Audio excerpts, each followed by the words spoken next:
Chapter 12. Spectacles. Jackson wished Mary Ann would have brought Moira to a hospital with a better reputation than Valley Memorial. Deep down, he understood that she had done her best under the extenuating circumstances. He walked over toward the window and rubbed his finger along the blinds and collected a fingerful of dust, as he expected. His mind wondered what other areas were being neglected at this subpar facility. He tried to be grateful for the work the staff was doing to aid in Moira's recovery, but it was hard not to compare every hospital he came in contact with to the state-of-the-art facility that he worked at across town.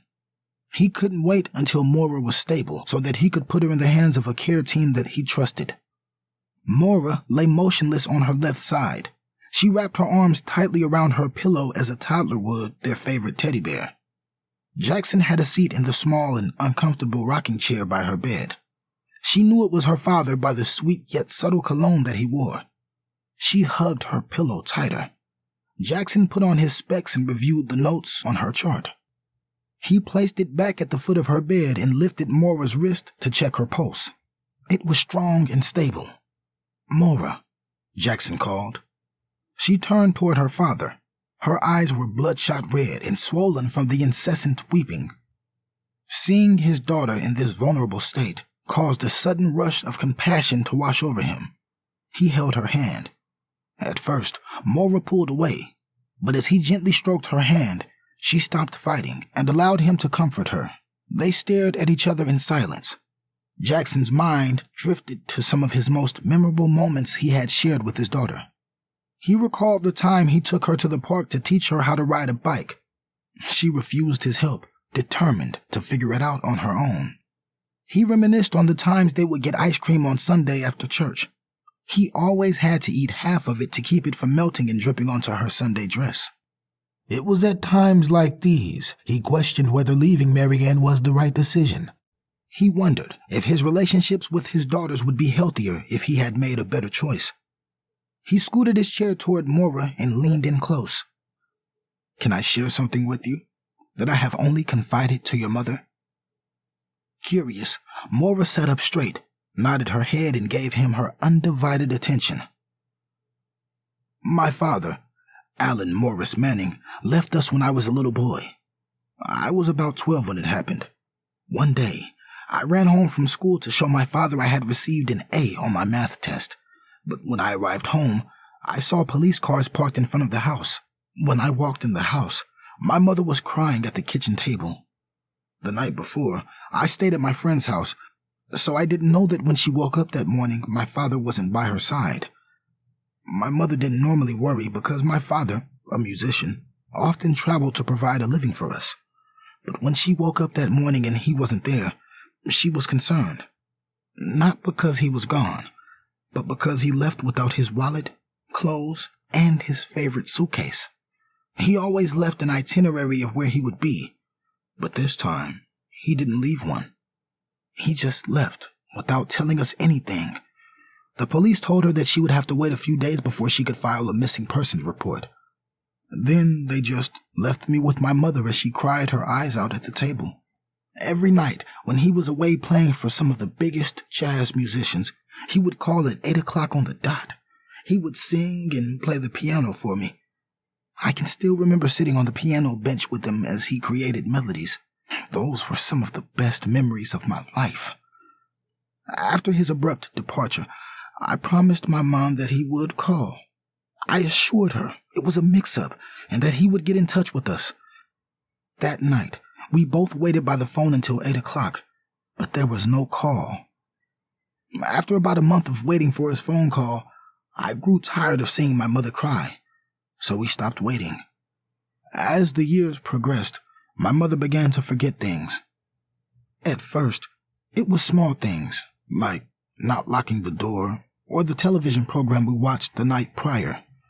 But as time passed, she forgot who my father was, and then eventually forgot me. It was at the young age of 48 that her doctor diagnosed her with Alzheimer's. I still believe that my father's disappearance caused my mother's illness. I wanted to be a musician like my dad, but after seeing my mother suffer, I studied medicine and the brain. That's why I became a psychiatrist, to help people. I feel like I have failed you as a father. It was never my intention to vanish from you and Rain's life like my father did mine, but it seems as if I have become the person I hated most. Whenever I offer you medication, it is because I want you to be well. I love you, Maura." Maura took her thumb and wiped a tear from underneath her father's eye. She knew he meant what he was saying because she had never seen him cry. His absence from their lives was more detrimental than he could have imagined. Jackson thought financial support and frequent visits would be enough. But today, after seeing his daughter hurt and in pain, he realized that nothing in the world was more important to him than his children, and that somehow this was partly his fault, maybe even all his fault. If he had stayed, Marianne would not have to raise them alone. He wondered if they could have salvaged their entangled and complicated relationship. "Why didn't you share this with us? You told us he died," Maura replied. "I guess because it was too painful. It still hurts." "Was the night you studied together the last time you saw him?" Maura questioned. "Yeah. The crazy thing is, whenever an older man who resembles him approaches me, I always wonder if he could be my father," replied Jackson. "I'm sorry that happened to you," Maura stated. Jackson kissed Maura on the forehead. "Dad, can I share something with you? And can you promise to listen as a father and not as a doctor?" Maura questioned. "I'll do my best," he replied. Maura paused before uttering her next sentence. She was afraid of how her father would respond to what she was about to divulge. "I know you and Mom think I'm crazy, but I am not." Jackson was about to speak, but Maura held her hand up to halt his response. She wanted to finish her thought. "The hush ghost that terrorized me as a child is trying to pull me into a mirror, and I don't know what to do." Maura burst into tears and buried her face into her father's chest. Jackson patted his daughter on the back as she released all her pent-up emotion.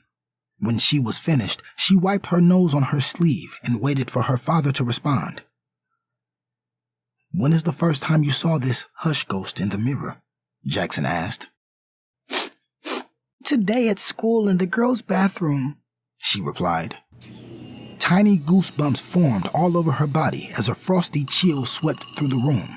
She brought her knees to her chest and wrapped her arms around her legs. Her teeth chattered and she shook uncontrollably. Maura's peculiar behavior prompted Jackson to place his hands on her shoulders. The coldness of her body alarmed him. She's coming. It always gets cold when she comes," Maura stuttered. Jackson turned around and examined the room. The door and the windows were closed. "Maura, no one is coming. It's probably a side effect from the blood transfusion. Some people have reported having vast changes in body temperature temporarily. I'll ask someone to raise the temperature in your room." Jackson stood up to leave, but Maura grabbed his wrist. The strength of her grip astonished him. "Maura! Maura!" A raspy, childlike voice called.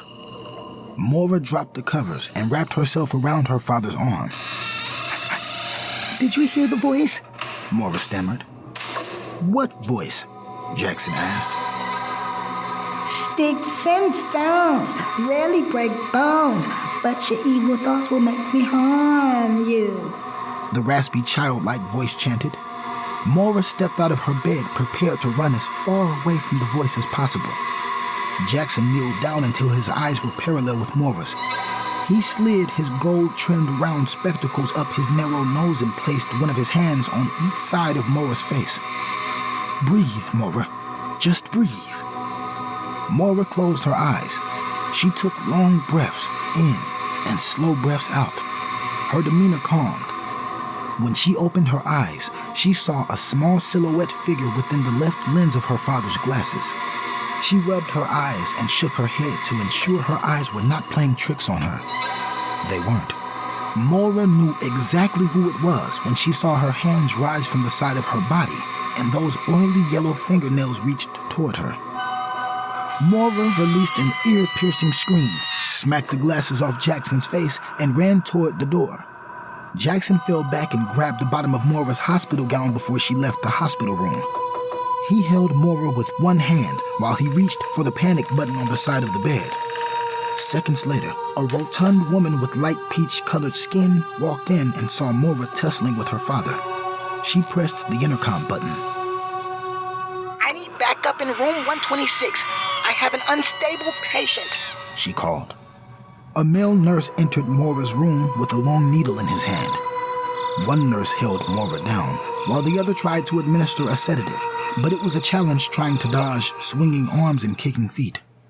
Once they had her restrained, the nurse injected a mild sedative into Moira's arm. After a few minutes passed, Moira's demeanor calmed. Jackson looked at Moira and caressed the left side of her face. What's wrong with my baby?